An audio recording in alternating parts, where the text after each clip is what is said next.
Mains ಆಯಿತು. So office ಅಸಿಸ್ಟೆಂಟಲ್ಲಿ ಮೇನ್ಸೇ last, ಅದೇ final. ಮೇನ್ಸಲ್ಲಿ ಏನು ಮಾರ್ಕ್ಸ್ ಬರುತ್ತಲ್ವ ಅದೇ ನಿಮಗೆ ಫೈನಲ್ ಮಾರ್ಕ್ಸ್ ಆಗಿ ಕನ್ಸಿಡರ್ ಆಗುತ್ತೆ. ಪ್ರಿಲಿಮ್ಸು ಕ್ವಾಲಿಫೈಯಿಂಗಿಗೆ ಮಾತ್ರ. ಕನ್ನಡ ಕೊಟ್ಟರೆ ನಿಮಗೆ ಇಂಗ್ಲೀಷ್ ಜೊತೆಗೆ ಕನ್ನಡ ಬರುತ್ತೆ, ಓಕೆನಾ. ಸೊ ಬರೀ ಕನ್ನಡ ಬರೋದಿಲ್ಲ, ಇಂಗ್ಲೀಷ್ ಮೇಲ್ಗಡೆ ಇದ್ರೆ ಕೆಳಗಡೆ ಕನ್ನಡ ಬರ್ತಾ ಹೋಗುತ್ತೆ. ಇವನ್ ಕ್ವಶನ್ ಆಗಿರ್ಬೋದು, ಆಪ್ಷನ್ ಕೂಡ ಆಗಿರ್ಬೋದು.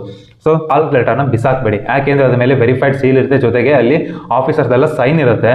ಸೊ ಹಾಗಾಗಿ ಆ ಕಾಲ್ಕುಲೇಟರ್ನ ಬಿಸಾಕಾಗಿಲ್ಲ. ನೀವು ಅಕಸ್ಮಾತ್ ಪ್ರಿಲಿಮ್ಸ್ನ ಕ್ಲಿಯರ್ ಮಾಡಿ ಮೇನ್ಸ್ನ ಅಟೆಂಡ್ ಮಾಡ್ತಾ ಇದ್ದೀರಾ ಅಂತ ಹೇಳಿದ್ರೆ ಮೇನ್ಸಿಗೆ ಹೋದಾಗ ಪ್ರಿಲಿಮ್ಸ್ನ ಕಾಲ್ಕುಲೇಟರ್ ಕೂಡ ಕೇಳ್ತಾರೆ. Hello guys, welcome back to our channel right way. This is Madhukar. So ಈ ಮೋಸ್ಟ್ ಅವೈಟೆಡ್ ನೋಟಿಫಿಕೇಶನ್ ಆದಂಥ RRB PO and clerk 2024 notification release ಆಗಿದೆ June 7th. ಸೊ ಆ ನೋಟಿಫಿಕೇಶನ್ ಕಂಪ್ಲೀಟ್ ಡೀಟೇಲ್ಸ್ ಈ ವಿಡಿಯೋದಲ್ಲಿ ನಾನು ತಿಳಿಸ್ಕೊಡ್ತಾ ಇದ್ದೀನಿ, ಓಕೆನಾ. So scale 1, scale 2, scale 3 and office assistant ಅಂದರೆ ಮಲ್ಟಿಪರ್ಪಸ್ ಕ್ಲರ್ಕ್ ಪೊಸಿಷನ್ ಇದೆಯಲ್ಲ, ಅದಕ್ಕೆ ವೇಕೆನ್ಸೀಸ್ ಟೋಟಲ್ ಆಗಿ 9500+ ರಿಲೀಸ್ ಆಗಿದೆ. ಸೊ ನಮಗೆ ಅಂದರೆ ನಾರ್ಮಲ್ ಡಿಗ್ರಿ ಮಾಡಿರೋರಿಗೆ, ಝೀರೋ ಎಕ್ಸ್ಪೀರಿಯನ್ಸ್ ಇರೋರಿಗೆ ಬರೋದು ಆಫೀಸ್ ಅಸಿಸ್ಟೆಂಟ್ ಮತ್ತು ಸ್ಕೇಲ್ 1 ಮಾತ್ರ ಬರೋದು. ಸೊ ಈ ವಿಡಿಯೋದಲ್ಲಿ ನಾನು ಕಂಪ್ಲೀಟ್ ಡೀಟೇಲ್ಸ್ ತಿಳಿಸ್ಕೊಡ್ತಾ ಇದ್ದೀನಿ, ಅಂದರೆ ಎಲಿಜಿಬಿಲಿಟಿ ಕ್ರೈಟೀರಿಯಾ, ಸ್ಯಾಲ್ರಿ ಆಗಿರ್ಬೋದು, ಎಕ್ಸಾಮ್ ಪ್ಯಾಟ್ರನ್ನು, ಸೊ ನೆಕ್ಸ್ಟು ಎಷ್ಟು ಬ್ಯಾಂಕ್ ಇದೆ, ನಮ್ಮ ಸ್ಟೇಟಲ್ಲಿ ಎಷ್ಟು ವೇಕೆನ್ಸೀಸ್ ಇದೆ. ಸೊ ಈ ಎಲ್ಲ ಡೀಟೇಲ್ಸ್ನ ನಾನು ನಿಮಗೆ ಕಂಪ್ಲೀಟ್ ತಿಳಿಸ್ಕೊಡ್ತೇನೆ. ಜೊತೆಗೆ ಪ್ರೀವಿಯಸ್ ಇಯರ್ ಕಟ್ ಆಫು ಇದ್ರ ಬಗ್ಗೆ ಎಲ್ಲ ನಾನು ಡಿಸ್ಕಸ್ ಮಾಡ್ತೀನಿ, ಓಕೆನಾ. ಸೊ ಮೊದಲನೇದಾಗಿ ಇಂಪಾರ್ಟೆಂಟ್ ಡೇಟ್ಸ್ನ ನೋಡೋದಾದರೆ, ಇಂಪಾರ್ಟೆಂಟ್ ಡೇಟ್ಸ್ ನೋಡಿ ನಿಮಗೂ ಕೂಡ ಡಿಸ್ಪ್ಲೇ ಆಗ್ತಾ ಇರ್ಬೋದು.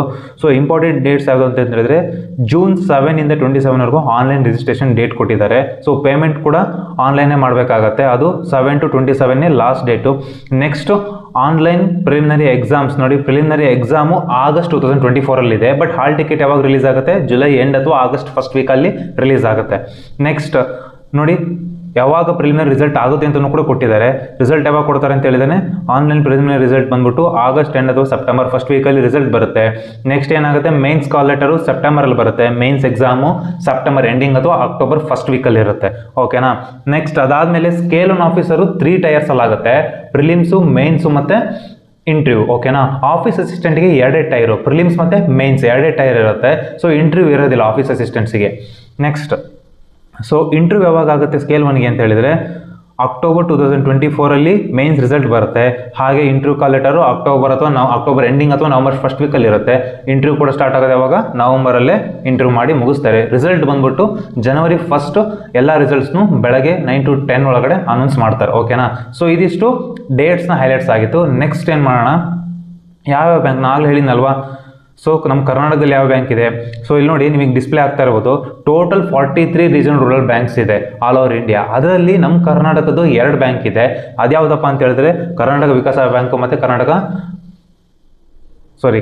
ಗ್ರಾಮೀಣ ಬ್ಯಾಂಕು ಮತ್ತು ಕರ್ನಾಟಕ ವಿಕಾಸ ಗ್ರಾಮೀಣ ಬ್ಯಾಂಕ್, ಓಕೆನಾ. ಸೊ 2 ಬ್ಯಾಂಕು ಇದೆ. ಸೊ 2ರದ್ದು ಹೆಡ್ ಕ್ವಾರ್ಟರ್ ಬಂದ್ಬಿಟ್ಟು ಬಳ್ಳಾರಿ ಮತ್ತು ಧಾರವಾಡ. ಸೊ ಅದು ಬ್ಯಾಂಕ್ನ ಡೀಟೇಲ್ಸ್. ನೆಕ್ಸ್ಟ್ ನೋಡೋಣ. ಸೊ ಬೇರೆ ಸ್ಟೇಟಲ್ಲಿ ಬೇರೆ ಬೇರೆ ಬ್ಯಾಂಕ್ಸ್ಗಳಿದ್ದಾವೆ, ಅದು ಡೀಟೇಲ್ಸ್ ಎಲ್ಲ ನಮಗೆ ಬೇಡ, ಓಕೆನಾ. ಸೊ ನೆಕ್ಸ್ಟ್ ಬಂದ್ಬಿಟ್ಟು ಗ್ರೂಪ್ ಬಿ ಅಂದರೆ ಆಫೀಸ್ ಅಸಿಸ್ಟೆಂಟ್ ಅಂದರೆ ಮಲ್ಟಿಪರ್ಪಸ್ ಏನಿದೆಯಲ್ಲ. ಗ್ರೂಪ್ ಎ ಅಂಡರ್ ಯಾವ್ದು ಬರುತ್ತೆ, ಸ್ಕೇಲ್ 1, ಸ್ಕೇಲ್ 2, ಸ್ಕೇಲ್ 3. ಆಗಲೇ ಹೇಳಿದ್ನಲ್ವಾ, ಸ್ಕೇಲ್ 1 ಮಾತ್ರ ಝೀರೋ ಎಕ್ಸ್ಪೀರಿಯನ್ಸ್, ಅಂದರೆ ಎಕ್ಸ್ಪೀರಿಯನ್ಸ್ ಇಲ್ಲದೆ ತಗೊಳ್ಳೋದು ಸ್ಕೇಲ್ 1 ಮಾತ್ರ. ಸ್ಕೇಲ್ 2 ಮತ್ತು ಸ್ಕೇಲ್ 3ಗೆ ಎಕ್ಸ್ಪೀರಿಯನ್ಸ್ ಬೇಕಾಗುತ್ತೆ. ಆಲ್ರೆಡಿ ಯಾರು ಆಫೀಸ್ ಅಥವಾ ಫೈನಾನ್ಷಿಯಲ್ ಇನ್ಸ್ಟಿಟ್ಯೂಟಲ್ಲಿ ವರ್ಕ್ ಮಾಡ್ತಾ ಇರ್ತಾರಲ್ವಾ, ಸೊ ಅವ್ರು ಇದಕ್ಕೆ ಅಪ್ಲೈ ಮಾಡ್ಬೋದು. ನೆಕ್ಸ್ಟ್ ಏಜ್ ಲಿಮಿಟ್ ನೋಡಿ, ಏಜ್ ಲಿಮಿಟ್ ಬಂದ್ಬಿಟ್ಟು ಆಫೀಸ್ ಅಸಿಸ್ಟೆಂಟಿಗೆ 18 to 28 ಇಯರ್ಸ್ ಇದೆ. ನೆಕ್ಸ್ಟ್ ಆಫೀಸರಿಗೆ ಬಂದ್ಬಿಟ್ಟು 18 to 30 ಇಯರ್ಸ್ ಇದೆ. ಸೊ ಇದು ಜನರಲ್ ಕ್ಯಾಟಗರಿಗೆ. ಬೇರೆ ಬೇರೆ ಕ್ಯಾಟಗರಿಗೆ ಎಕ್ಸ್ಟ್ರಾ ಪ್ಲಸ್ ಏಜ್ ರಿಲ್ಯಾಕ್ಸೇಷನ್ ಸಿಗುತ್ತೆ. ಅಂದರೆ ಫಾರ್ ಎಕ್ಸಾಂಪಲ್ ನೋಡಿ, SC STಗೆ 5 ಇಯರ್ಸ್ ಕೊಟ್ಟಿದ್ದಾನೆ. ನೆಕ್ಸ್ಟ್ OBCಗೆ 3 ಇಯರ್ಸು, ಅಥವಾ ಡಿಸಬಿಲಿಟೀಸ್ ಇದ್ದರೆ ಅವರಿಗೆ 10 ಇಯರ್ಸು. ಸೊ ಅದೇ ಥರ ಎಕ್ಸ್ ಸರ್ವಿಸ್ಮೆನ್ಸ್ಗೂ ಕೂಡ ಕೆಲವೊಂದು ಕಂಡೀಷನ್ಸ್ ಕೊಟ್ಟಿದ್ದಾರೆ. ಸೊ ನೀವು ಯಾವ ಕ್ಯಾಟಗರಿ ಅಂಡಲ್ಲಿ ಬರ್ತೀರಾ ಅಲ್ಲಿ ಅದನ್ನು ಓದ್ಕೊಳ್ಳಿ. ನೆಕ್ಸ್ಟ್ ಸೊ ಇಲ್ಲಿ ಹೇಳಿದ್ನಲ್ವಾ, ಸ್ಕೇಲ್ 2ಗೆ ನೋಡಿ 2 ಇಯರ್ ಎಕ್ಸ್ಪೀರಿಯನ್ಸ್ ಕೇಳಿದ್ದಾರೆ. ಸ್ಕೇಲ್ 1ಗೆ 1 ಇಯರ್ ಎಕ್ಸ್ಪೀರಿಯನ್ಸ್ ಕೇಳಿದ್ದಾರೆ, ಅದು ಪರ್ಟಿಕ್ಯುಲರ್ ಕ್ಯಾಟಗರಿಯಲ್ಲಿ ಕೇಳಿದ್ದಾರೆ, ಓಕೆನಾ. ಸೊ ಆಫೀಸ್ ಅಸಿಸ್ಟೆಂಟಿಗೆ ನೋಡಿ any degree plus language compulsory ಗೊತ್ತಿರಬೇಕು. Kannada proficiency in language, Kannada ಕಂಪಲ್ಸರಿಗೆ ಗೊತ್ತಿರಲೇಬೇಕು. So obviously regional rural bank ಅಂದರೆ ಕರ್ನಾಟಕದಲ್ಲಿ ಮಾತ್ರ, ಇದಕ್ಕೆ ಟ್ರಾನ್ಸ್ಫರ್ ಏನೂ ಇರೋದಿಲ್ಲ, ಕರ್ನಾಟಕದಲ್ಲೇ ಪೋಸ್ಟಿಂಗ್ ಇರುತ್ತೆ, ಬೇರೆ ಸ್ಟೇಟಿಗೆ ನಿಮಗೆ ಹಾಕೋದಿಲ್ಲ. ಹಾಗಾಗಿ ಕನ್ನಡ ಕಂಪಲ್ಸರಿಯಾಗಿ ಗೊತ್ತಿರಬೇಕು. ನೆಕ್ಸ್ಟ್ ಡಿಸೈರೇಬಲ್ ಅಂದರೆ working knowledge of computer. So ಇಲ್ಲಿ ವರ್ಕಿಂಗ್ ನಾಲೆಡ್ಜ್ ಆಫ್ ಕಂಪ್ಯೂಟರ್ ಕೇಳ್ತಾ ಇರೋದು, ಯಾವುದೇ ಸರ್ಟಿಫಿಕೇಟ್ ಪ್ರೂಫ್ ಬೇಕಾಗಿಲ್ಲ. ಬಟ್ ನೀವು ಯಾವುದಾದ್ರು ಒಂದು ಸಬ್ಜೆಕ್ಟ್ ಆಗೋ ಅಥವಾ ಕೋರ್ಸ್ ಆಗೋ ಡಿಗ್ರಿಯಲ್ಲೋ ಕಂಪ್ಯೂಟರ್ನ ಜಸ್ಟ್ ಓದಿರಬೇಕು, ಅಂದರೆ ನಿಮಗೆ ವರ್ಕಿಂಗ್ ನಾಲೆಡ್ಜ್ ಗೊತ್ತಿರಬೇಕು ಅಂತ ಕೇಳ್ತಾ ಇರೋದು, ಓಕೆ. ನೀವು ಒಂದು ಪರ್ಟಿಕ್ಯುಲರ್ ಕೋರ್ಸ್ ಮಾಡಿರಲೇಬೇಕಂತ ಏನಿಲ್ಲ. ನೆಕ್ಸ್ಟ್ ಸ್ಕೇಲ್ 1ಗೂ ಅಷ್ಟೇ ಸೇಮ್, ಎನಿ ಡಿಗ್ರಿ ಯಾರು ಬೇಕಾದ್ರೂ ಅಪ್ಲೈ ಮಾಡ್ಬೋದು. ಬಟ್ ಪ್ಲಸ್ ಏನು, ಡಿಸೈರೇಬಲ್ ನಾಲೆಡ್ಜ್ ಆಫ್ ಕಂಪ್ಯೂಟರ್, ಓಕೆನಾ. ಸೊ ಇದು ಎಜುಕೇಷನ್ ಕ್ವಾಲಿಫಿಕೇಷನ್ ಆಯಿತು. ನೆಕ್ಸ್ಟ್ ಪ್ರೊಫಿಷಿಯನ್ಸಿ ಇನ್ ಲ್ಯಾಂಗ್ವೇಜ್ ಹೇಳಿನಲ್ವಾ, ಲೋಕಲ್ ಲ್ಯಾಂಗ್ವೇಜ್ ಅಂದರೆ ಕರ್ನಾಟಕ ಸ್ಟೇಟಲ್ಲಿ ಎಸ್ಪೆಷಲಿ ಕನ್ನಡ ಬರುತ್ತೆ. ಸೊ ಕನ್ನಡ ನಿಮಗೆ 100% ಗೊತ್ತಿರಬೇಕು. ಲ್ಯಾಂಗ್ವೇಜ್ ಟೆಸ್ಟ್ ಎಲ್ಲ ಎಕ್ಸಾಮ್, ಫೈನಲ್ ಎಕ್ಸಾಮ್ ಎಲ್ಲ ಕ್ಲಿಯರ್ ಆದಮೇಲೆ ಲ್ಯಾಂಗ್ವೇಜ್ ಟೆಸ್ಟ್ ಅಂತ ಮಾಡ್ತಾ ಇರೋದನ್ನು ಕ್ಲಿಯರ್ ಮಾಡಲಿಲ್ಲ ಅಂತ ಹೇಳಿದ್ರೆ ಅಲ್ಲಿ ರಿಜೆಕ್ಷನ್ ಆಗ್ತೀರಾ. ಸೊ ಕನ್ನಡ ಕಂಪಲ್ಸರಿಗೆ ಗೊತ್ತಿರಬೇಕು. ಇನ್ನೊಂದು ಫೈನಲ್ ಇಯರ್ ಅವರು ಅಪ್ಲೈ ಮಾಡ್ಬೋದು ಅಂತ ಕೇಳ್ತೀರಾ, ಬಟ್ ಇಲ್ಲಿ ಏನೋ ಒಂದು ಕಂಡೀಷನ್ ಅಪ್ಲೈ ಆಗುತ್ತೆ ಅಂತ ಹೇಳಿದ್ರೆ June 7 ಇಂದ 27ವರೆಗೂ ಅಪ್ಲಿಕೇಶನ್ ಅಪ್ಲೈ ಮಾಡೋದಕ್ಕೆ ಲಾಸ್ಟ್ ಡೇಟ್ ಕೊಟ್ಟಿದ್ದಾನೆ, ರಿಜಿಸ್ಟ್ರೇಷನ್ ಲಾಸ್ಟ್ ಡೇಟ್ ಕೊಟ್ಟಿದ್ದಾನೆ. ಸೊ June 27 ಒಳಗಡೆ ನಿಮ್ಮ ರಿಸಲ್ಟ್ ಬಂದರೆ ಅಥವಾ June 27 ಕೂಡ ರಿಸಲ್ಟ್ ಬಂದರೆ ನೀವು ಅಪ್ಲೈ ಮಾಡ್ಬೋದು. ಸೊ ಅದಾದಮೇಲೆ ರಿಸಲ್ಟ್ಸ್ ಬಂದರೆ, ನಿಮ್ಮ ಫೈನಲ್ ಇಯರ್ ರಿಸಲ್ಟ್ಸ್ ಬಂದರೆ ನೀವು ಅಪ್ಲೈ ಮಾಡೋಕ್ಕೆ ಎಲಿಜಿಬಲ್ ಅಲ್ಲ. ಆಮೇಲೆ ಏನು ಇಂಟರ್ವ್ಯೂ ಅಲ್ಲಿ ನೀವೆಲ್ಲ ಮಾರ್ಕ್ಸ್ ಕಾರ್ಡ್ನು ಅಲ್ಲಿ ಸಬ್ಮಿಟ್ ಮಾಡಬೇಕಾಗುತ್ತೆ. ಸೊ ಅಪ್ಲೈ ಮಾಡಬೇಕಾದ್ರೆ ಕಂಡೀಷನ್ಸ್ನ ನೋಡ್ಕೊಂಡು ಅಪ್ಲೈ ಮಾಡಿ ಫೈನಲ್ ಇಯರಲ್ಲಿರೋರು. ನೆಕ್ಸ್ಟು ಫೀಸ್ ಕೊಟ್ಟಿದ್ದಾನೆ. ಸೊ ಆಫೀಸ್ ಅಸಿಸ್ಟೆಂಟ್ ಮತ್ತು ಸ್ಕೇಲ್ 1 ಸ್ಕೇಲ್ 2 ಸ್ಕೇಲ್ 3 ಎಲ್ಲದಕ್ಕೂ ಕೂಡ ಫೀಸ್ ಒಂದೇ, ಎಷ್ಟು 850 ರೂಪೀಸ್. ನೆಕ್ಸ್ಟ್ ಎಕ್ಸಾಮ್ ಪ್ಯಾಟರ್ನ್ ನೋಡಿ. ಸೊ ಅವನು ಆಗಲಿ ಫಸ್ಟಿಗೆ ಹೇಳಿದ್ನಲ್ವಾ, ಸೊ ಆಫೀಸ್ ಅಸಿಸ್ಟೆಂಟ್ ಬಂದ್ಬಿಟ್ಟು 2 ಟೈರಲ್ಲಿ ಆಗುತ್ತೆ, ಪ್ರಿಲಿಮ್ಸ್ ಮತ್ತು ಮೇನ್ಸು. ಸ್ಕೇಲ್ 1 ಬಂದ್ಬಿಟ್ಟು 3 ಟೈರ್ಸ್, ಪ್ರಿಲಿಮ್ಸ್, ಮೇನ್ಸ್ ಮತ್ತು ಥರ್ಡ್ ಒನ್ ಬಂದ್ಬಿಟ್ಟು ಇಂಟರ್ವ್ಯೂ ಇರುತ್ತೆ. ಸೊ ನೋಡಿ ಇಲ್ಲಿ ಪ್ರಿಲಿಮ್ಸ್ ಎಕ್ಸಾಮ್ಸ್ ನೋಡಿ ಕಾಮನ್ ಎರಡಕ್ಕೂ ರೀಸನಿಂಗ್ ಮತ್ತು numerical ability. Second officer scale 1ಗೆ ರೀಸನಿಂಗ್ ಮತ್ತು quantitative aptitude, numerical ability, quantitative aptitude ಎರಡೂ ಒಂದೇ, ಓಕೆನಾ. ಸೊ ಇಲ್ಲಿ ನಿಮಗೆ ಇಂಗ್ಲೀಷ್ ಬರೋದಿಲ್ಲ. ಸ್ಕೇಲ್ 1 ಅಲ್ಲಾಗಲಿ ಮತ್ತು ಕ್ಲರ್ಕ್ ಆಫೀಸ್ ಅಸಿಸ್ಟೆಂಟಲ್ಲಾಗಲಿ ಇಂಗ್ಲೀಷ್ ಪ್ರಿಲಿಮ್ಸ್ ಎಕ್ಸಾಮಲ್ಲಿ ಇಂಗ್ಲೀಷ್ ಬರೋದಿಲ್ಲ. ಓನ್ಲಿ 2 ಸಬ್ಜೆಕ್ಟ್ಸ್, ರೀಸನಿಂಗು ಮತ್ತು ಕ್ವಾಂಟ್ಸ್, ಓಕೆನಾ. ಸೊ ಪ್ರತಿಯೊಂದು ಸೆಕ್ಷನಲ್ಲೂ 40 ಕ್ವಶನ್ಸ್ ಇರುತ್ತೆ. ಸೊ 1 ಕ್ವಶನ್ಗೆ 1 ಮಾರ್ಕ್ಸು. So total 80 questions. ಆದರೆ ಟೈಮು 45 ಮಿನಿಟ್ಸು ಕಾಂಪೋಸಿಟ್ ಟೈಮ್, ಅಂದರೆ ಯಾವುದೇ ಸೆಕ್ಷನಲ್ ಟೈಮಿಂಗ್ಸ್ ಇಲ್ಲ. ರೀಸನಿಂಗ್ ಸೆಕ್ಷನಿಗೆ ಇಷ್ಟು ಟೈಮಿಂಗು ಮತ್ತು ಕ್ವಾಂಟ್ ಸೆಕ್ಷನಿಗೆ ಇಷ್ಟು ಟೈಮಿಂಗ್ ಅಂತ ಇರೋದಿಲ್ಲ. ಟೋಟಲ್ 45 ಮಿನಿಟ್ಸ್ ಟೈಮ್ ಇರುತ್ತೆ. ಸೊ ನೀವು ಇನ್ ಬಿಟ್ವೀನ್ ಯಾವ ಸೆಕ್ಷನಿಗೆ ಬೇಕಾದ್ರೂ ಸ್ವಿಚ್ ಮಾಡ್ಬೋದು, ಓಕೆನಾ. ಕಾಂಪೋಸಿಟ್ ಟೈಮ್ ಅಂದ್ರೆ ಟೋಟಲ್ ಆಗಿ 45, ಅಂದರೆ ಯಾವುದೇ ಸೆಕ್ಷನಿಗೆ ಪರ್ಟಿಕ್ಯುಲರ್ ಆಗಿ ಟೈಮ್ ಇರೋದಿಲ್ಲ. ನೀವು ಸ್ವಿಚ್ ಮಾಡ್ಬೋದು, ಒಂದು ಸಬ್ಜೆಕ್ಟಿಂದ ಇನ್ನೊಂದು ಸಬ್ಜೆಕ್ಟಿಗೆ ಮಧ್ಯದಲ್ಲಿ ಸ್ವಿಚ್ ಮಾಡ್ಬೋದು. ನೆಕ್ಸ್ಟ್ ಪ್ರಿಲಿಮ್ಸ್ ಇಷ್ಟು ಆಯ್ತಲ್ವಾ.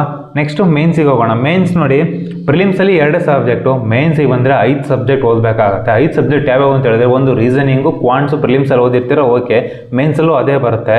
ಇಲ್ಲಿ ಕಂಪ್ಯೂಟರು, GK, ಇಂಗ್ಲೀಷು ಆ್ಯಡ್ ಆಗುತ್ತೆ, ಓಕೆನಾ. ಇಂಗ್ಲೀಷ್ ಕಂಪಲ್ಸರಿ ಲ್ಯಾಂಗ್ವೇಜು, ಸೊ ಅದನ್ನೇನು ಮಾಡೋಕ್ಕಾಗಲ್ಲ. ಸೊ ಕಂಪ್ಯೂಟರು, GK ಮತ್ತು ಇಂಗ್ಲೀಷು ಎಕ್ಸ್ಟ್ರಾ ಆ್ಯಡ್ ಆಗುತ್ತೆ. ಸೊ ಇಲ್ಲಿ ನೋಡಿ ಟೋಟಲ್ ಪ್ರತಿಯೊಂದು ಸಬ್ಜೆಕ್ಟಲ್ಲೂ 40 ಕ್ವಶನ್ಸು, ಟೋಟಲ್ 200 ಕ್ವಶನ್ಸು. ಆದರೆ ಮಾರ್ಕ್ಸು ವೇರಿ ಆಗುತ್ತೆ.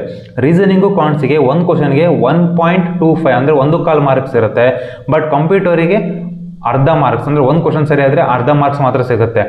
ಸೊ ಟೋಟಲ್ ಆಗಿ ಇಂಗ್ಲೀಷಿಗೆ ಮತ್ತು GKಗೆ ಸೇಮ್ 1 ಕ್ವಶನಿಗೆ 1 ಮಾರ್ಕ್ಸ್ ಇರುತ್ತೆ. ಟೋಟಲ್ ಆಗಿ 200 ಕ್ವಶನು, 200 ಮಾರ್ಕ್ಸು. ಟೈಮ್ ಬಂದ್ಬಿಟ್ಟು 2 hours. So 2 hours composite time ಅಂದರೆ ನೀವು 5 ಸೆಕ್ಷನಲ್ಲಿ ಯಾವ ಸೆಕ್ಷನ್ ಆದರೂ ಫಸ್ಟ್ ಅಟೆಂಡ್ ಮಾಡ್ಬೋದು, ಯಾವ ಸೆಕ್ಷನ್ ಸೆಕೆಂಡು. ಸೊ ಯಾವ ಸೆಕ್ಷನಿಗೆ ಬೇಕಾದ್ರೂ ಸ್ವಿಚ್ ಮಾಡ್ಬೋದು. ಸೊ ಕಾಂಪೋಸಿಟ್ ಟೈಮ್ ಅನ್ನೋ ಅರ್ಥನೇ ಅದು, ಯಾವ ಸೆಕ್ಷನಿಗೆ ಬೇಕಾದ್ರೂ ನೀವು ಸ್ವಿಚ್ ಮಾಡ್ಬೋದು. ಈ ಪರ್ಟಿಕ್ಯುಲರ್ ಸೆಕ್ಷನಿಗೆ ಇಷ್ಟೇ ಟೈಮ್ ಅಂತ ಏನು ಅಲಾಟ್ ಆಗಿರೋದಿಲ್ಲ. ಸೊ ಇದಿಷ್ಟು ಮೇನ್ಸ್ ಹೇಳಿ. ಸೊ ಮೇನ್ಸ್ ಬಂದ್ಬಿಟ್ಟು ಆಫೀಸ್ ಅಸಿಸ್ಟೆಂಟ್ ಮತ್ತು ಸ್ಕೇಲ್ 1 ಎರಡಕ್ಕೂ ಕೂಡ ಸೇಮ್ ಪ್ಯಾಟ್ರನ್ನೇ ಇರುತ್ತೆ, ಬಟ್ ಲೆವೆಲ್ ಚೇಂಜ್ ಇರುತ್ತೆ. ಸ್ವಲ್ಪ ಆಫೀಸ್ ಅಸಿಸ್ಟೆಂಟ್ ಲೆವೆಲ್ ಈಸಿ ಇರುತ್ತೆ, ಆ ಆಫೀಸರ್ ಲೆವೆಲ್ ಸ್ವಲ್ಪ ಕಷ್ಟ ಇರುತ್ತೆ. ಲೆವೆಲ್ ಚೇಂಜ್ ಆಗುತ್ತೆ, ಬಿಟ್ಟರೆ ಸೇಮ್ ಪ್ಯಾಟ್ರನ್ ಫಾಲೋ ಆಗುತ್ತೆ, ಓಕೆನಾ. ಇನ್ನೊಂದು ಕೇಳ್ತಾ ಇದ್ದೀರಾ, ಇಲ್ಲಿ ಕನ್ನಡದಲ್ಲಿ ಬರುತ್ತಾ ಅಂತ ಕೇಳ್ತೀರಲ್ವಾ. So Kannada, English default language ಇರುತ್ತೆ. ನಮ್ಮ ಸ್ಟೇಟಲ್ಲಿ ಡಿಫಾಲ್ಟ್ ಲ್ಯಾಂಗ್ವೇಜ್ ಇಂಗ್ಲೀಷ್ ಇರುತ್ತೆ. ಬಟ್ ನೀವು ಅಲ್ಲಿ ಎಕ್ಸಾಮ್ ಅಲ್ಲಿ ಯಾವುದಾದ್ರೂ ಲ್ಯಾಂಗ್ವೇಜ್ +1 ಅಂದರೆ ಯಾವುದೋ ಒಂದು ಇನ್ನೊಂದು ಲ್ಯಾಂಗ್ವೇಜ್ನ ಸೆಲೆಕ್ಟ್ ಮಾಡ್ಬೋದು. ಕರ್ನಾಟಕದಲ್ಲಿ ಹಿಂದಿ ಮತ್ತು ಕೊಂಕಣಿ, ಕನ್ನಡ ಮೂರನ್ನು ಆಪ್ಷನ್ಸ್ ಕೊಡ್ತಾನೆ. ನೀವು ಯಾವ ಆಪ್ಷನ್ ಬೇಕಾದರೂ ಚಾಯ್ಸ್ ಮಾಡ್ಬೋದು. ಕನ್ನಡ ಕೊಟ್ಟರೆ ನಿಮಗೆ ಇಂಗ್ಲೀಷ್ ಜೊತೆಗೆ ಕನ್ನಡ ಬರುತ್ತೆ, ಓಕೆನಾ. ಸೊ ಬರೀ ಕನ್ನಡ ಬರೋದಿಲ್ಲ, ಇಂಗ್ಲೀಷ್ ಮೇಲ್ಗಡೆ ಇದ್ದರೆ ಕೆಳಗಡೆ ಕನ್ನಡ ಬರ್ತಾ ಹೋಗುತ್ತೆ. ಇವನ್ ಕ್ವಶನ್ ಆಗಿರ್ಬೋದು, ಆಪ್ಷನ್ ಕೂಡ ಆಗಿರ್ಬೋದು. ಸೊ ಇದಿಷ್ಟು ಮೇನ್ಸ್ ಆಯಿತು. ಸೊ ಆಫೀಸ್ ಅಸಿಸ್ಟೆಂಟಲ್ಲಿ ಮೇನ್ಸೇ ಲಾಸ್ಟು, ಅದೇ ಫೈನಲ್. ಮೇನ್ಸಲ್ಲಿ ಏನು ಮಾರ್ಕ್ಸ್ ಬರುತ್ತಲ್ವ ಅದೇ ನಿಮಗೆ ಫೈನಲ್ ಮಾರ್ಕ್ಸಾಗಿ ಕನ್ಸಿಡರ್ ಆಗುತ್ತೆ. ಪ್ರಿಲಿಮ್ಸು ಕ್ವಾಲಿಫೈಯಿಂಗಿಗೆ ಮಾತ್ರ, ಓಕೆ. ನೆಕ್ಸ್ಟು ಇನ್ನೊಂದು, ಪ್ರಿಲಿಮ್ಸಲ್ಲಾಗಲಿ ಮೇನ್ಸಲ್ಲಾಗಲಿ ಪ್ರತಿಯೊಂದಕ್ಕೂ ಸೆಕ್ಷನಲ್ ಕಟ್ ಆಫ್ ಅಂತ ಇರುತ್ತೆ. ಆ ಸೆಕ್ಷನಲ್ ಕಟ್ ಆಫ್ನ ನೀವು ಕ್ಲಿಯರ್ ಮಾಡಬೇಕು. ಸೊ ಅದನ್ನು ನೆಕ್ಸ್ಟ್ ಹೇಳ್ತೀನಿ ನಾನು. ನೆಕ್ಸ್ಟ್ ನೋಡಿ, ಲ್ಯಾಂಗ್ವೇಜ್ ಕೊಟ್ಟಿದ್ದಾರೆ ನೋಡಿ, ಯಾವ ಸ್ಟೇಟಲ್ಲಿ ಯಾವ ಲ್ಯಾಂಗ್ವೇಜ್ನ ನೀವು ಚಾಯ್ಸ್ ಮಾಡ್ಬೋದು ಅಂತ ಕೊಟ್ಟಿದ್ದಾರೆ ನೋಡಿ. ಕರ್ನಾಟಕ ಇಂಗ್ಲೀಷು, ಹಿಂದಿ, ಕನ್ನಡ, ಕೊಂಕಣಿ 4 ಲ್ಯಾಂಗ್ವೇಜ್ ಕೊಟ್ಟಿದ್ದಾನೆ. ಇಂಗ್ಲೀಷು ಡಿಫಾಲ್ಟ್ ಇದ್ದೇ ಇರುತ್ತೆ ಎಲ್ಲ ಸ್ಟೇಟಲ್ಲೂ.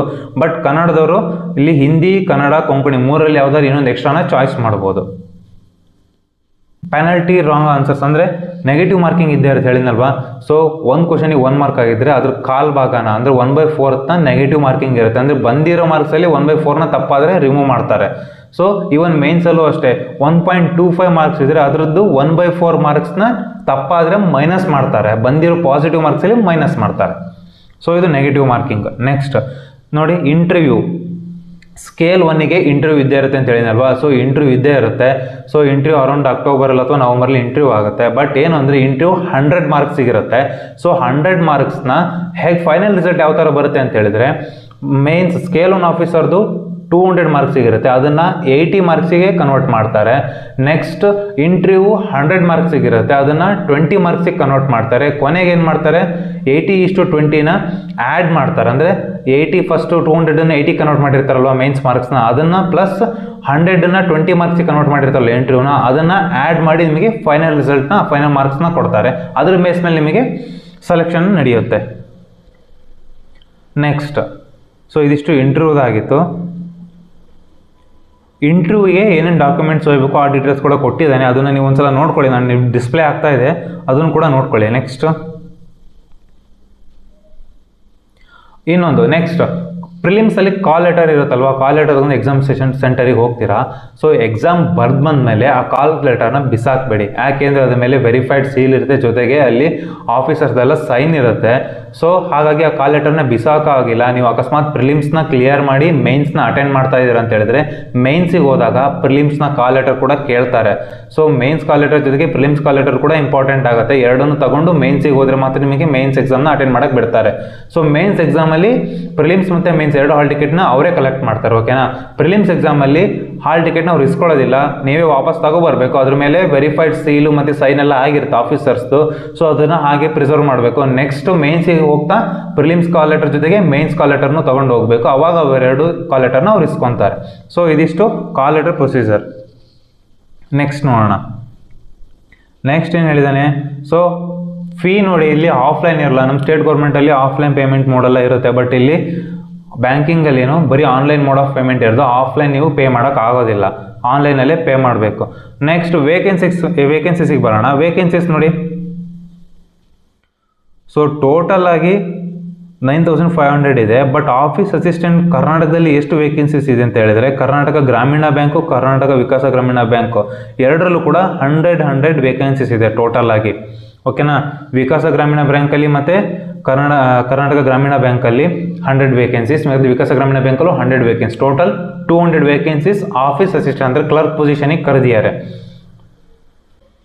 ನೆಕ್ಸ್ಟ್ ಸ್ಕೇಲ್ 1 ನೋಡಿ, ಕರ್ನಾಟಕ ಗ್ರಾಮೀಣ ಬ್ಯಾಂಕಲ್ಲಿ 286 ವೇಕೆನ್ಸೀಸ್ ಆಫೀಸರ್ಸು, ಮತ್ತು ವಿಕಾಸ ಗ್ರಾಮೀಣ ಬ್ಯಾಂಕಲ್ಲಿ 100 ಆಫೀಸರ್ಸ್, ಟೋಟಲ್ ಆಗಿ 386 ಆಫೀಸರ್ ಪೋಸ್ಟ್ನ ಕಾಲ್ ಮಾಡಿದ್ದಾರೆ. ಹಾಗಿದ್ರೆ ಟೋಟಲ್ ವೇಕೆನ್ಸೀಸ್ ಎಷ್ಟಾಯಿತು? ಸೊ ಆಫೀಸ್ ಅಸಿಸ್ಟೆಂಟಲ್ಲಿ 200 ಟೋಟಲ್, 2 ಬ್ಯಾಂಕಿಂದ ಸೇರಿ. ಇಲ್ಲಿ 386. ಸೊ 586, 9500 ನಮ್ಮ ಸ್ಟೇಟಲ್ಲಿ ಇರೋಂಥ ವೇಕೆನ್ಸೀಸ್ ಎಷ್ಟು ಅಂತ ಹೇಳಿದ್ರೆ 586 ವೇಕೆನ್ಸೀಸ್. ಸೊ ಇಷ್ಟಕ್ಕೆ ನೀವು ನಮ್ಮ ಸ್ಟೇಟಲ್ಲಿ ಅಪ್ಲೈ ಮಾಡ್ಬೋದು, ಓಕೆನಾ. ಸೊ ಒಳ್ಳೆ ವೇಕೆನ್ಸೀಸ್ ಅಂತಲೇ ಹೇಳ್ಬೋದು. ಲಾಸ್ಟ್ ಇಯರ್ ಮತ್ತು ಅದರ ಲಾಸ್ಟ್ ಇಯರಿಗೆಲ್ಲ ಕಂಪೇರ್ ಮಾಡಿದರೆ ಓಕೆ, ಗುಡ್ ವೇಕೆನ್ಸೀಸ್ ಅಂತಲೇ ಹೇಳ್ಬೋದು. ಸೊ ಆಫೀಸರ್ಸ್ದು ಚೆನ್ನಾಗಿ ಕಾಲ್ ಮಾಡಿದ್ದಾರೆ, ಒಳ್ಳೆ ಅವಕಾಶ ಇದೆ, ಎಲ್ಲರೂ ಕೂಡ ಅಪ್ಲೈ ಮಾಡಿ, ಇಂಥ ಅವಕಾಶನ ಮಿಸ್ ಮಾಡ್ಕೋಬೇಡಿ. ನೆಕ್ಸ್ಟ್ ಪ್ರಿಲಿಮಿನರಿ ಸೆಂಟರ್ ಮತ್ತು ಮೇನ್ಸ್ ಎಕ್ಸಾಮ್ ಸೆಂಟರ್ಸ್ ಡೀಟೇಲ್ಸ್ ಕೊಟ್ಟಿದ್ದಾನೆ. ಸೊ ಕರ್ನಾಟಕದಲ್ಲಿ ಬೆಂಗಳೂರು, ಬೆಳಗಾವಿ, ದಾವಣಗೆರೆ, ಧಾರವಾಡ, ಕಲಬುರಗಿ, ಹುಬ್ಬಳ್ಳಿ, ಮಂಗಳೂರು, ಮೈಸೂರು, ಶಿವಮೊಗ್ಗ, ಉಡುಪಿಯಲ್ಲಿ ಪ್ರಿಲಿಮ್ಸ್ ಎಕ್ಸಾಮ್ ಸೆಂಟರ್ಸ್ ಇದೆ. ಹಾಗೆ mains exam centre Bengaluru, Belagavi, Davanagere, Dharwad, Kalaburagi, Hubballi, Mysuru, Shivamogga, ಇಷ್ಟು ಉಡುಪಿ. ಸೊ ಇಷ್ಟು ಸೆಂಟರ್ಸ್ ಪ್ರಿಲಿಮ್ಸ್ ಮತ್ತು ಮೇನ್ಸ್ ಎರಡಕ್ಕೂ ಕೂಡ ಎಲ್ಲವೂ ಇದ್ದಾವೆ ಅಲ್ವಾ. ಅಷ್ಟು ಡಿಸ್ಟಿಕ್ಸು ಕೊಟ್ಟಿದ್ದಾನೆ. ನಿಮಗೆ ನಿಯರೆಸ್ಟ್ ಡಿಸ್ಟಿಕ್ ಯಾವುದು ಅಲ್ಲಿ ಆಪ್ಷನ್ಸ್ನ ಕೊಡಬೇಕು. ಸೊ ಇದನ್ನ ಅಪ್ಲಿಕೇಶನ್ ಹಾಕಬೇಕಾದ್ರೆ ನೀವು ಚಾಯ್ಸ್ ಮಾಡಬೇಕಾಗುತ್ತೆ, ಪ್ರಿಲಿಮ್ಸಿಗೆ ಸೆಂಟರ್ ಯಾವುದು, ಮೇನ್ಸಿಗೆ ಸೆಂಟರ್ ಯಾವುದು ಅಂತ. ಸೊ ನಿಯರೆಸ್ಟ್ ಸೆಂಟರ್ನ ಚಾಯ್ಸ್ ಮಾಡಿ. ಓಕೆ, ನೆಕ್ಸ್ಟ್ ಡಾಕ್ಯುಮೆಂಟ್ಸು ಅಪ್ಲೈ ಹೇಗೆ ಮಾಡೋದು ಅಲ್ವಾ. ಸೊ ಅಪ್ಲೈ ಹೇಗೆ ಮಾಡೋದು ಅಂತ ಹೇಳಿದರೆ IBPS.in ಅನ್ನೋ ವೆಬ್ಸೈಟಿಗೆ ಹೋಗಿ, ಆ ವೆಬ್ಸೈಟ್ನ ಅಲ್ಲಿ ಡಿಸ್ಪ್ಲೇ ವೆಬ್ಸೈಟಿಗೆ ಹೋಗ್ತಿದ್ದಂಗೆ ಅಲ್ಲಿ RRB ಅಂತ ಇರುತ್ತೆ, RRB ಮೇಲೆ ಕ್ಲಿಕ್ ಮಾಡಿ ಅಲ್ಲಿ ನೋಟಿಫಿಕೇಶನ್ X113 ಅಂದರೆ 30 ನೋಟಿಫಿಕೇಶನ್ ಇರುತ್ತೆ. ಆ 30 ನೋಟಿಫಿಕೇಶನ್ ಡಿಸ್ಪ್ಲೇಯಲ್ಲಿ ಹಾಕಿರ್ತೀನಿ ಎಡಿಟ್ ಮಾಡಿ. ಸೊ ಅಲ್ಲಿ ಹೋಗಿ ಕ್ಲಿಕ್ ಮಾಡ್ತಿದ್ದಂಗೆ ನಿಮಗೆ ಮತ್ತೆ ಇನ್ನೊಂದು ವೆಬ್ಸೈಟ್ ಓಪನ್ ಮಾಡುತ್ತೆ. ಅಲ್ಲಿ ಅಪ್ಲೈ ಆನ್ಲೈನ್ ಅಂತ ಇರುತ್ತೆ. ಆ ಮಲ್ಟಿಪರ್ಪಸ್ಸಿಗೆ ಮತ್ತು ಸ್ಕೇಲ್ 1ಗೆ ಸ್ಕೇಲ್ 2ಗೆ ಸಪ್ರೇಟ್ ಅಪ್ಲೈ ಆನ್ಲೈನ್ ಅಂತ ಇರುತ್ತೆ. ಅದ್ರ ಮೇಲೆ ಕ್ಲಿಕ್ ಮಾಡಿ ಅಪ್ಲೈ ಮಾಡಿ. ಸೊ ಅಪ್ಲೈ ಮಾಡೋಕ್ಕಿಂತ ಮುಂಚೆ ನೀವು ಡಾಕ್ಯುಮೆಂಟ್ಸ್ ಕೆಲವನ್ನ ರೆಡಿ ಮಾಡಿ ಇಟ್ಕೋಬೇಕು, ಓಕೆನಾ. ಸೊ ಆ ಡಾಕ್ಯುಮೆಂಟ್ಸ್ ಯಾವ್ದಾವ್ದು ಅಂತ ಹೇಳಿದರೆ, ಸೊ ಇಲ್ಲಿ ನೋಡಿ, ಫಸ್ಟ್ ಏನು ಹೇಳಿದ್ದೇನೆ, ಒಂದು ಫೋಟೋಗ್ರಾಫು, ಸಿಗ್ನೇಚರು, ಲೆಫ್ಟ್ ಥಂಬ್ ಇಂಪ್ರೆಷನ್ನು ಮತ್ತು ಹ್ಯಾಂಡ್ ರಿಟನ್ ಡಿಕ್ಲರೇಷನ್ನು, certificate as a mentioned in the clause J as per the specifications given below. So ಈ ಎಲ್ಲ ಡಾಕ್ಯುಮೆಂಟ್ಸ್ನು ರೆಡಿ ಮಾಡಿ ಇಟ್ಕೋಬೇಕು, ಓಕೆನಾ. ಸೊ ಫೋಟೋಗ್ರಾಫ್ದು ಇಮೇಜ್ ಸೈಜ್ ಕೊಟ್ಟಿದ್ದಾನೆ. ನೆಕ್ಸ್ಟ್ ಫೋಟೋಗ್ರಾಫ್ ಕ್ಯಾಪ್ಚರಿಂಗ್ ಅಂದರೆ ಇನ್ನೊಂದೇನು ಈ ಸಲ ಚೇಂಜ್ ಮಾಡಿದ್ದೇನೆ ಅಂತ ಹೇಳಿದರೆ, ಒಂದು ಫೋಟೋಗ್ರಾಫ್ನ ಅಪ್ಲೋಡ್ ಮಾಡೋ ಜೊತೆಗೆ ನೀವು ಲೈವ್ ಫೋಟೋಗ್ರಾಫ್ನ ಕ್ಲಿಕ್ ಕ್ಯಾಪ್ಚರ್ ಮಾಡ್ಕೋಬೇಕಂದ್ರೆ ಮೊಬೈಲಲ್ಲಿ ಅಪ್ಲೈ ಮಾಡ್ತಾ ಇದ್ದೇನೆ ಮೊಬೈಲ್ ಕ್ಯಾಮ್ರಾ ಆನ್ ಆಗುತ್ತೆ, ಇಲ್ಲ ಲ್ಯಾಪ್ಟಾಪಲ್ಲಿ ಅಪ್ಲೈ ಮಾಡ್ತಾ ಇದ್ದೇನೆ ವೆಬ್ ಕ್ಯಾಮ್ರಾ ಆನ್ ಆಗುತ್ತೆ, ಓಕೆನಾ. ಸೊ ಒಂದು ನೀವು ಅಪ್ಲೋಡ್ ಮಾಡ್ತೀರಾ, ಇನ್ನೊಂದು ಲೈವ್ ಕ್ಯಾಪ್ಚರ್ ಆಗುತ್ತೆ ಫೋಟೋ, ಎರಡು ಫೋಟೋ ಅಪ್ಲೋಡ್ ಮಾಡಬೇಕಾಗತ್ತೆ ಈ ಸಲ. ಸೊ ಅದೊಂದು ಹೊಸ ಚೇಂಜಸ್ ಆಗಿದೆ. ನೆಕ್ಸ್ಟ್ ನೋಡಿ, ಸೊ ಇಷ್ಟು ಡಾಕ್ಯುಮೆಂಟ್ಸ್ನ ರೆಡಿ ಮಾಡಿ ಇಟ್ಕೋಬೇಕು. ಆ ಡಾಕ್ಯುಮೆಂಟ್ಸ್ನ ಯಾವ ಸೈಜಲ್ಲಿ ಇರಬೇಕು, ಯಾವ ಫಾರ್ಮೇಟಲ್ಲಿ ಇರಬೇಕು, ಎಲ್ಲ ಡೀಟೇಲ್ಸ್ ಕೊಟ್ಟಿದ್ದಾನೆ. ನಿಮಗೆ ಡಿಸ್ಪ್ಲೇ ಆಗ್ತಾ ಇದೆ, ಅದನ್ನು ನೋಡ್ಕೊಂಡ್ಬಿಟ್ಟು ಪ್ರಿಪೇರ್ ಮಾಡಿಕೊಂಡು ಆಮೇಲೆ ಅಪ್ಲೈ ಮಾಡಿ. ಸೊ ಆಗಲೇ ಹೇಳಿದೆ ಅಲ್ವಾ ನಾನು ಸ್ಟಾರ್ಟಿಂಗಲ್ಲಿ, ಒಂದು ಎಕ್ಸಾಮ್ಸ್ಗೆ ಮಿನಿಮಮ್ ಸೆಕ್ಷನಲ್ ಕಟ್ ಆಫ್ ಇದ್ದೇ ಇರುತ್ತೆ. ರೀಸನಿಂಗಲ್ಲಾಗಲಿ ಮತ್ತು ಕ್ವಾಂಟ್ಸಲ್ಲಾಗಲಿ, ಪ್ರಿಲಿಮ್ಸಲ್ಲೂ ಕೂಡ ಮಿನಿಮಮ್ ಸೆಕ್ಷನಲ್ ಕಟ್ ಆಫ್ ಇರುತ್ತೆ. ಮಿನಿಮಮ್ ಸೆಕ್ಷನಲ್ ಫಸ್ಟ್ ಕ್ಲಿಯರ್ ಆದರೆ ಮಾತ್ರ ನಿಮ್ಮದು ಓವರ್ ಆಲ್ ಕ್ಲಿಯರ್ ಆಗಿದೆ ಇಲ್ಲ ಅಂತ ಚೆಕ್ ಆಗುತ್ತೆ. ನೀವು ಸೆಕ್ಷನಲ್ಲೇ ಕ್ಲಿಯರ್ ಮಾಡ್ಕೊಂಡಿಲ್ಲ ಅಂದರೆ, ಫಾರ್ ಎಕ್ಸಾಂಪಲ್ ರೀಸನಿಂಗಲ್ಲಿ 40ಯಲ್ಲಿ 10 ಸೆಕ್ಷನಲ್ ಕಟ್ ಆಫ್ ಇದ್ದರೆ ಮಿನಿಮಮ್ 10 ಮಾರ್ಕ್ಸ್ ತೆಗ್ದಿರ್ಬೇಕು ನೀವು. ಅಲ್ಲಿ ಟೋಟಲು 50 ಕಟ್ ಆಫ್ ಇದ್ದು ನೀವು 55 ತೆಗ್ದಿದ್ದೀರಾ ಅಂದ್ಕೊಳ್ಳಿ. ಬಟ್ ಇಲ್ಲಿ ರೀಸನಿಂಗಲ್ಲಿ ನೀವು ಬರೀ 9, 10, 15 ಇದ್ದು ಕಟ್ ಆಫು ಬರೀ 14, 13 ಆ ಥರ ಏನಾದ್ರು ತೆಗ್ದಿದ್ದೀರಾ ಅಂತ ಹೇಳಿದರೆ ನಿಮ್ಮದು ಓವರ್ ಆಲ್ ಅಲ್ಲಿ ಕನ್ಸಿಡರೇ ಆಗೋದಿಲ್ಲ. ಸೊ ಸೆಕ್ಷನಲ್ ಕಟ್ ಆಫ್ ತುಂಬ ಇಂಪಾರ್ಟೆಂಟ್ ಆಗುತ್ತೆ. ಸೊ ಸೆಕ್ಷನಲ್ ಕಟ್ ಆಫ್ ಬಗ್ಗೆ ಸ್ವಲ್ಪ ಗಮನ ಇರಲಿ. ಈವನ್ ಪ್ರಿಲಿಮ್ಸಲ್ಲಾಗಿರಲಿ ಮೇನ್ಸಲ್ಲೂ ಕೂಡ 5 ಸಬ್ಜೆಕ್ಟ್ ಇದೆ ಅಂದರೆ 5ಕ್ಕೂ ಕೂಡ ಸೆಕ್ಷನಲ್ ಕಟ್ ಆಫ್ ಇರುತ್ತೆ ಮಿನಿಮಮ್. 5 ಸೆಕ್ಷನಲ್ ಕಟ್ ಆಫ್ನು ಕ್ಲಿಯರ್ ಮಾಡಿದರೆ ಮಾತ್ರ ಓವರ್ ಆಲ್ ಕಟ್ ಆಫಿಗೆ ನಿಮ್ಮನ್ನು ಕನ್ಸಿಡರ್ ಮಾಡ್ತಾರೆ. ಇಲ್ಲ ಅಂದರೆ ನೀವು ಇನ್ಎಲಿಜಿಬಲ್ ಆಗಿಬಿಡ್ತೀರ ಓವರ್ ಆಲ್ ಕಟ್ ಆಫಿಗೆ. ಆವಾಗ ನಿಮ್ಮ ಪೇಪರ್ನೇ ಕನ್ಸಿಡರ್ ಮಾಡೋದಿಲ್ಲ ನೀವು ಸೆಕ್ಷನಲ್ ಕ್ಲಿಯರ್ ಮಾಡಲಿಲ್ಲ ಅಂತ ಹೇಳಿದರೆ. ಸೊ ಸೆಕ್ಷನಲ್ ಕಟ್ ಆಫ್ ಬಗ್ಗೆ ಸ್ವಲ್ಪ ಗಮನ ಇರಲಿ. ಸೊ ಇದಿಷ್ಟು ಈ ನೋಟಿಫಿಕೇಶನ್ ಹೈಲೈಟ್ಸ್ ಆಗಿತ್ತು. ಇವಾಗ ಸ್ಯಾಲ್ರಿ ಬಗ್ಗೆ ಮಾತಾಡೋದಾದರೆ ಅಸಿಸ್ಟೆಂಟಿಗೆ ಅರೌಂಡ್ 35 ಸಿಗುತ್ತೆ, ಓಕೆನಾ. 35 ಗ್ರಾಸ್ ಸ್ಯಾಲ್ರಿ ಸಿಗುತ್ತೆ. ನೆಕ್ಸ್ಟ್ ಆಫೀಸರ್ಸಿಗೆ ಅಂದರೆ ಸ್ಕೇಲ್ 1 ಆಫೀಸರ್ಸಿಗೆ ಸ್ಯಾಲ್ರಿ ಬಂದ್ಬಿಟ್ಟು ಅರೌಂಡ್ 65 to 70K ವರೆಗೂ ಸ್ಯಾಲ್ರಿ ಇವಾಗ ಪ್ರೆಸೆಂಟ್ ನಡೀತಾ ಇದೆ. ಸೊ ಇವರಿಗೇನು ಹೈಕ್ ಆಗಿಲ್ಲ, ಹೈಕ್ ಆದರೆ ಇನ್ನೂ ಕೂಡ ಜಾಸ್ತಿ ಆಗುತ್ತೆ. ಸೊ ಆಫೀಸರ್ಸ್ಗೆ 70,000, ಕ್ಲರ್ಕಿಗೆ 35,000 RRBಸಲ್ಲಿ ನಡೀತಾ ಇದೆ ಇವಾಗ. So in previous year cut off ಬಗ್ಗೆ ಮಾತಾಡೋದಾದರೆ, last year prelims cut off around 47-48 ಇತ್ತು ಫಾರ್ ಜನರಲ್ ಕ್ಯಾಟಗರಿ. ಸೊ ಬೇರೆ ಬೇರೆ ಕಡೆಯವರಿಗೆ ಸೊ ಅದಕ್ಕಿಂತ ಕಡಿಮೆನೇ ಇರುತ್ತೆ. ಸೊ OBCಗೆ ಅರೌಂಡ್ 35 ಏನೋ ಇತ್ತು. ಸೊ ಆ ಥರ ಬೇರೆ ಬೇರೆ ಕಡೆಯವರಿಗೆ ಬೇರೆ ಬೇರೆ ಇರುತ್ತೆ. ಸೊ ಜನರಲ್ ಕಟ್ ಆಫ್ ಅಷ್ಟೇ ನಾನು ಮಾತಾಡೋದು. ಸೊ ಜನರಲ್ ಕಟ್ ಆಫು 47-48 ಇತ್ತು ಪ್ರಿಲಿಮ್ಸ್. ಸೊ ಮೇನ್ಸ್ ಬಂದ್ಬಿಟ್ಟು 54 ಇತ್ತು. 54 ಇತ್ತು ಮೇನ್ಸ್ ಕಟ್ ಆಫ್ ಬಂದ್ಬಿಟ್ಟು. ಸೊ ಇದಿಷ್ಟು ನೋಟಿಫಿಕೇಷನ್ನ ಡೀಟೇಲ್ಸ್ ಆಗಿತ್ತು. ಇದಕ್ಕಿಂತ ಜಾಸ್ತಿ ಇನ್ಫಾರ್ಮೇಷನ್ ಬೇಕು ಅಂತ ಹೇಳಿದ್ರೆ ಪರ್ಟಿಕ್ಯುಲರ್ ಆಗಿ ನಿಮಗೆ ಆ ನೋಟಿಫಿಕೇಷನ್ನ ಟೆಲಿಗ್ರಾಮ್ ಚಾನಲಲ್ಲಿ ಅಪ್ಲೋಡ್ ಮಾಡಿರ್ತೀನಿ. ಸೊ ಟೆಲಿಗ್ರಾಮ್ ಚಾನಲ್ ಲಿಂಕ್ನ ಡಿಸ್ಕ್ರಿಪ್ಷನಲ್ಲಿ ಕೊಟ್ಟಿರ್ತೀನಿ. ಟೆಲಿಗ್ರಾಮ್ ಚಾನಲ್ಗೆ ಜಾಯ್ನ್ ಆಗಿ ಅಂತ ಹೇಳ್ತಾ ಸಿಗೋಣ ನೆಕ್ಸ್ಟ್ ವಿಡಿಯೋದಲ್ಲಿ.